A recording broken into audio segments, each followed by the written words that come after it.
Hello friends, welcome to சாம்சுகி home. எல்லோரும் எப்படி இருக்கிறீங்க?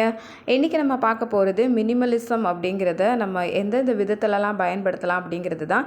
இது ஒரு சிஸ்டர் கேட்டிருந்தாங்க. நமக்கு எங்கெல்லாம் பயன்படுத்தணும்னு தோணுதோ எல்லா இடத்துலையும் பயன்படுத்தலாம்.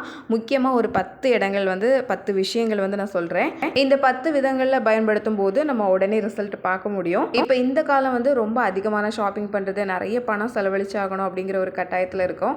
நிறைய பொருட்கள் மேலே இருக்கிற மோகம், பொருட்களும் விதவிதமாக வந்துட்டு இருக்கு. அதையெல்லாம் வாங்கணுமே, இதை வாங்கணும் அப்படிங்கிற எண்ணமும் நமக்கு வந்துடுது.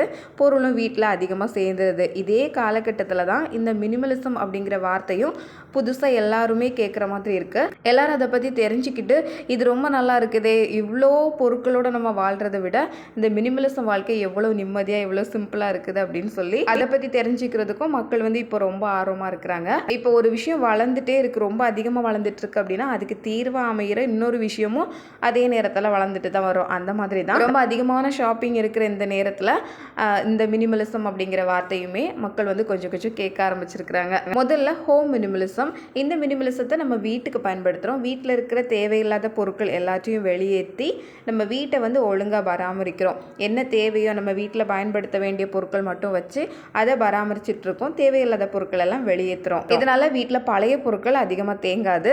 நம்ம பராமரிக்கிறதுக்கு ரொம்ப ஈஸியாக இருக்கும். வேலை நமக்கு ரொம்ப சுலபமாக இருக்கும். வீடுமே பார்க்குறதுக்கு ரொம்ப நீட்டாக அழகாக மாறும். அதை செஞ்சு பார்க்கும்போது ஒவ்வொரு நாளும் அதில் இருக்கிற வித்தியாசத்தை நம்மளால் கண்டுபிடிக்க முடியும். ரெண்டாவது நம்மளோட ட்ரெஸ் மினிமலிசம்.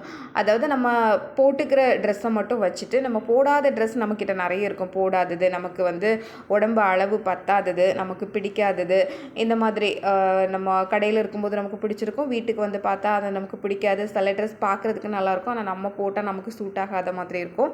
இந்த மாதிரி ட்ரெஸ்ஸையும் நம்ம கூடவே தான் வச்சுருப்போம். சிலது கிழிஞ்சு போனது அதையும் கூடவே தான் வச்சுருப்போம். இது கண்டுபிடிக்கிறது, நம்ம பயன்படுத்தாத துணிகள்லாம் இருக்குதுன்னா அதையெல்லாம் தனியாக வச்சுட்டு எதை நம்ம இப்போ யூஸ் பண்ணிட்டு இருக்கிறோமோ, எது யூஸ் பண்ணுவோமோ அதை மட்டும் நம்மளோட பீரோவில் வச்சுக்கிறது. இது ஒரு வகையான மினிமலிசம். ட்ரெஸ், நம்ம போடுற ட்ரெஸ்ஸில் மினிமலிசத்தை கடைபிடிக்கிறது. இதுவும் நமக்கு பராமரிக்கிறதுக்கு ரொம்பவே ஈஸியாக இருக்கும். இப்போ ஒரு ஃபங்க்ஷனுக்கு கிளம்பும் போது நம்ம ட்ரெஸ்ஸு தேடிட்டே இருப்போம். நிறைய ட்ரெஸ்ஸு பீரோ நிறைய இருந்தாலும் நமக்கு போடுறதுக்கு எதுவுமே இல்லை அப்படின்னு நம்ம நினைக்கிறதுக்கு காரணம் இதுதான். ஏன்னா இருக்கிறதுல பாதி நம்ம பயன்படுத்தாததாக தான் இருக்கும். ஆனால் அதையும் நம்ம சேர்த்து வச்சிருக்கிறதுனால நம்மளே குழப்பமாயிருவோம். இதுவே நம்ம பயன்படுத்துறது மட்டும் வச்சிருந்தோம் அப்படின்னா செலக்ட் பண்ணுறதுக்கு நமக்கு ரொம்ப ஈஸியாக இருக்கும். மூணாவதாக கிச்சன் மினிமலிசம். கிச்சனில் நம்ம எக்கச்சக்கமான பொருட்கள் அந்த ஒரு ரூமில் தான் இருக்குன்னு சொல்லலாம். அந்த அளவுக்கு நிறைய பாத்திரங்கள், நிறைய பொருட்கள் இருக்கிற ஒரு ரூம் கிச்சன் தான். இதுலேயும் நம்ம பொருட்களை குறைக்கணும். நம்ம பயன்படுத்தாத பாத்திரங்கள், ஒரே மாதிரி இருக்கிற பாத்திரங்கள், இது எல்லாத்தையும் நம்ம எடுத்துடலாம். இப்போ டீ காஃபி அரிக்கிற அரிப்பு, அந்த அரிப்பே ஒரு 3 அரிப்பு வச்சுருப்பாங்க. தோசை கரண்டி அது ஒரு 2-3 இருக்கும். அந்த மாதிரி தோசைக்கல் அது 2-3 வெரைட்டி இருக்கும். ஒரே மாதிரியான பாத்திரங்கள் அது நிறைய இருக்கும். எதெல்லாம் உங்களுக்கு 2-3 இருக்குதோ அது எல்லாத்தையும் ஒன்று மட்டும் நீங்கள் பயன்படுத்துறது மட்டும் வச்சுட்டு மீதி எல்லாத்தையும் நம்ம வெளியே எடுத்துடலாம். கிச்சனில் பொருளை குறைச்சி பாருங்கள், நமக்கு வேலை ரொம்பவே குறையும். நிறைய பாத்திரம் இருந்தது அப்படின்னா எல்லா பாத்திரத்தையும் எடுத்து நம்ம யூஸ் பண்ண ஆரம்பிப்போம். எல்லா பாத்திரத்தையும் போட்டு கழுவுறதும் நம்ம தான். வேலை ஒரு நாளும் முடியாது. காலையிலேருந்து ராத்திரி வரைக்கும் கிச்சனில் பாத்திரம் கழுவிட்டே தான் இருக்கணும். அந்த மாதிரி நிலைமையில நிறைய பேர் இருக்கிறோம். அதனால இந்த மினிமலிசத்தை நம்ம கிச்சனில் பயன்படுத்தலாம். நம்ம ஒரு நாளைக்கு நமக்கு யூஸ் பண்ணுறதுக்கு என்ன பாத்திரம் தேவையோ அதை மட்டும் வச்சுக்கிட்டே போதும். கிச்சனில் நிறைய பாத்திரங்கள் பளபளன்னு இருக்கிறது பார்க்குறதுக்கு நல்லா தான் இருக்கும். உங்களால் அதையெல்லாம் மெயின்டைன் பண்ண முடியுது அப்படின்னா செய்யுங்க. ஆனால் அது கொஞ்சம் கஷ்டமாகவும் பாரமாகவும் தெரியுது அப்படின்னா கண்டிப்பாக அதை குறைச்சிருங்க.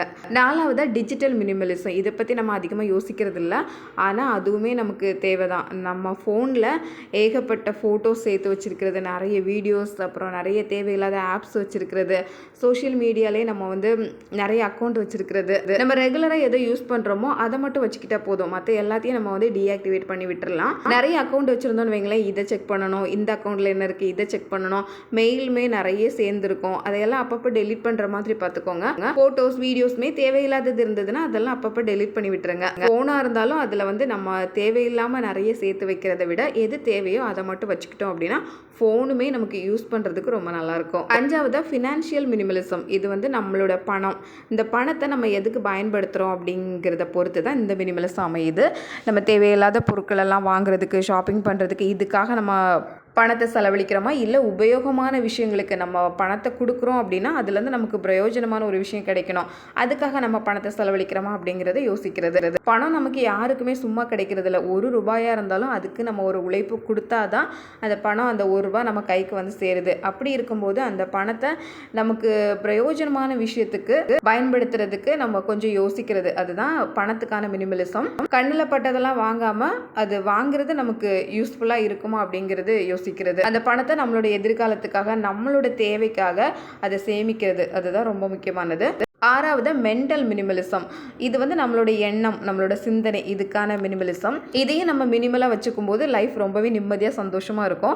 ஓவராக திங்க் பண்ணுறது, அதிகப்படியான கவலை, நம்மளை மற்றவங்க கூட கம்பேர் பண்ணி பார்த்து அதுக்கான ஆர்கியூமெண்ட் பண்ணுறதோ இல்லை அதை பற்றியே யோசிச்சுட்டு இருக்கிறது, ரொம்ப அதிகமான யோசனை, அதிகமான கவலை, இதெல்லாம் வந்து நம்மளோட சிந்தனையை ரொம்ப அதிகமாக்கி முடிதான் கொட்டுமே தவிர அதில் எந்த பிரயோஜனமும் இருக்காது. ஆனால் அதே நேரத்தில் நம்ம வந்து எதுக்கு யோசிக்கணுமோ அதுக்கு மட்டும் யோசிக்கிறது, எதை பற்றி நம்ம சிந்திக்கணுமோ அதுக்கு மட்டும் சிந்திக்கிறது. அந்த மாதிரி வீணான விஷயங்களை நம்ம மனசில் போட்டு குழப்பாம நமக்கு என்ன தேவையோ அதை மட்டும் நம்மளோட சிந்தனையில நிறுத்துறது. இதுதான் நம்ம மைண்டுக்கான மினிமலிசம் அப்படின்னு சொல்கிறோம். நம்மளோட சிந்தனையாக இருந்தாலும் அதையும் வந்து நம்மளை தாண்டி போகாமல் ஒரு கட்டுப்பாட்டில் வச்சுக்கிறது. 7வதா டைம் மினிமலிசம். நம்மளோட நேரத்தையும் நம்ம மினிமலாக, அதாவது எதுக்கு தேவையோ அதுக்கு மட்டும் பயன்படுத்துறது. ஒரு நாளைக்கு 24 மணி நேரம் இருக்குது. காலம் பொன் போன்றதுன்னு சொல்கிற மாதிரி போன நிமிஷங்கள் நமக்கு கிடைக்க போகிறதே கிடையாது. அந்த நிமிஷங்களை நம்மளோட வாழ்க்கைக்கு பிரயோஜனமாக நம்ம எது முக்கியமாக இன்றைக்கி செய்யணுமோ அந்த முக்கியமான விஷயத்துக்கு நம்மளோட நேரத்தை முதல்ல பயன்படுத்துறது. நம்ம பொழுதெல்லாம் போக்கிட்டு கடைசியில் அன்னைக்கு முக்கியமாக செய்ய வேண்டிய அந்த வேலையும் செய்யாமல் விட்டோம் அப்படின்னா அந்த நாளை நம்ம வீணாக்குற மாதிரி ஆயிரும். அதனால் நம்மளோட டைம், நம்மளோட நேரமாக இருந்தாலும் அதை வந்து தேவையில்லாத விஷயங்களுக்கு பயன்படுத்தாமல் எதுக்கு தேவையோ அதுக்கு கரெக்டாக பயன்படுத்துறது. இதுதான் டைம் மினிமலிசம். 8வதா ஷாப்பிங் மினிமலிசம். ஒரு பொருளை நம்ம வாங்குறதுக்கு முன்னாடி இந்த பொருள் எனக்கு தேவையா, இந்த பொருளை நான் எதுக்கு பயன்படுத்த போகிறேன், இதை வாங்குறது மூலமாக எனக்கு ஏதாவது சந்தோஷம் கிடைக்குதா அப்படின்னு யோசித்து அதுக்கப்புறம் ஷாப்பிங் பண்ணுறது. நம்மக்கிட்ட பணம் இருக்குது அப்படிங்கிறதுக்காக நமக்கு எல்லாம் வாங்க முடியாது. கடையில் எக்கச்சக்கமான பொருட்கள் இருக்கும். சில நேரங்களில் பார்க்கும்போது எல்லாத்தையும் வாங்கிட்டு வரலாம் அப்படின்னு தோணும். ஆனால் எதுக்கு வாங்குகிறோம், உண்மையிலே நமக்கு அது தேவையா அப்படின்னு கொஞ்சம் யோசித்தோம் அப்படின்னா அந்த ஷாப்பிங் நமக்கு தேவையில்லாததாக தான் இருக்கும். இந்த மாதிரி ஒவ்வொரு பொருள் வாங்கும்போதும் நம்ம அதில் ஒரு மினிமலிசத்தை கடைப்பிடிச்சோம் அப்படின்னா நிறைய பொருட்கள் நம்ம வீட்டுக்கு வரவே செய்யாது, நமக்கு வந்து தேவையே பட்டிருக்காது. 9வது விஷயம் பியூட்டி மினிமலிசம்.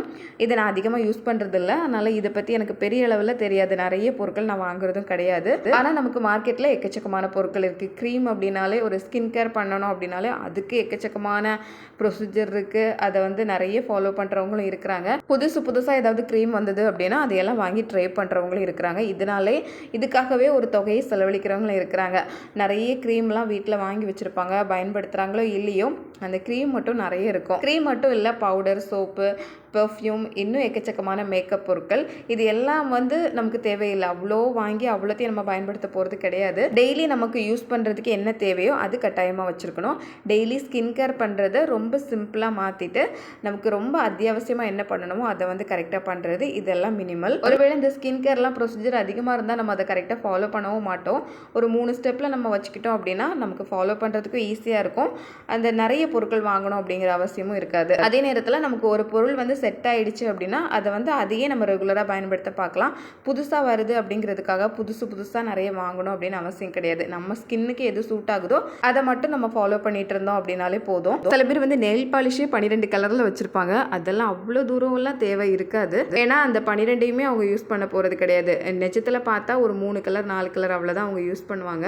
எது நம்ம யூஸ் பண்ணுவோம் அப்படிங்கிறத கொஞ்சம் கவனித்து பார்த்து அதை மட்டும் வாங்கிக்கிறது மினிமலிசம். 10வது ரிலேஷன்ஷிப்பில் மினிமலிசம். இதில் கூட நம்மளால் கொண்டு வர முடியும். எல்லா மனிதர்களையும் திருப்திப்படுத்தி எல்லாரையும் வந்து நம்ம நண்பர்களாக்கி எல்லாரு கூடயும் நம்ம நல்ல ரிலேஷன்ஷிப்பில் இருக்கணும் அப்படின்னு சில நேரங்களில் முயற்சி பண்ணும்போது அது தோல்வியில் முடியும். ஏன்னா எல்லாரையும் நம்மளால் சந்தோஷப்படுத்த முடியாது, எல்லாரையும் திருப்திப்படுத்த முடியாது. அந்த நேரத்தில் நமக்கு ரொம்ப முக்கியமானவங்க யாரெல்லாம் நம்மக்கிட்ட ரொம்ப உண்மையான அன்போடு இருக்கிறாங்க அப்படிங்கிறது தெரிஞ்சு அந்த முக்கியமான உறவுகளுக்கும் நல்ல நண்பர்களுக்கும் நல்ல மனிதர்களுக்கும் நம்ம வந்து நேரத்தை கொடுக்கறது. நம்மளோட நேரத்தை செலவு பண்ணாதான் அந்த ரிலேஷன்ஷிப்பு, எந்த ரிலேஷன்ஷிப்பாக இருந்தாலும் நம்மளால் வந்து அதை நீடித்து கொண்டு போக முடியும், அதை வளர்க்க முடியும். அது எல்லாமே நல்ல மனிதர்களாக இருந்தாங்க அப்படின்னா 2 பேரோட லைஃபுக்குமே ரொம்ப நல்லதாக இருக்கும். 2 பேருக்குமே பாசிட்டிவான எனர்ஜி கிடைக்கும். தேவையில்லாத ஆர்கியூமெண்ட், தேவையில்லாத குழப்பங்கள் இதெல்லாம் வராது. அந்த வகையில் ரிலேஷன்ஷிப்புக்கும் இந்த மினிமலிசத்தை நம்ம ரொம்ப அழகாக பயன்படுத்த முடியும். மொத்தத்தில் மினிமலிசம் அப்படிங்கிறது ரொம்ப குறைவாக எல்லாத்தையும் வச்சுருக்கணும் அப்படிங்கிற அர்த்தம் மட்டும் கிடையாது.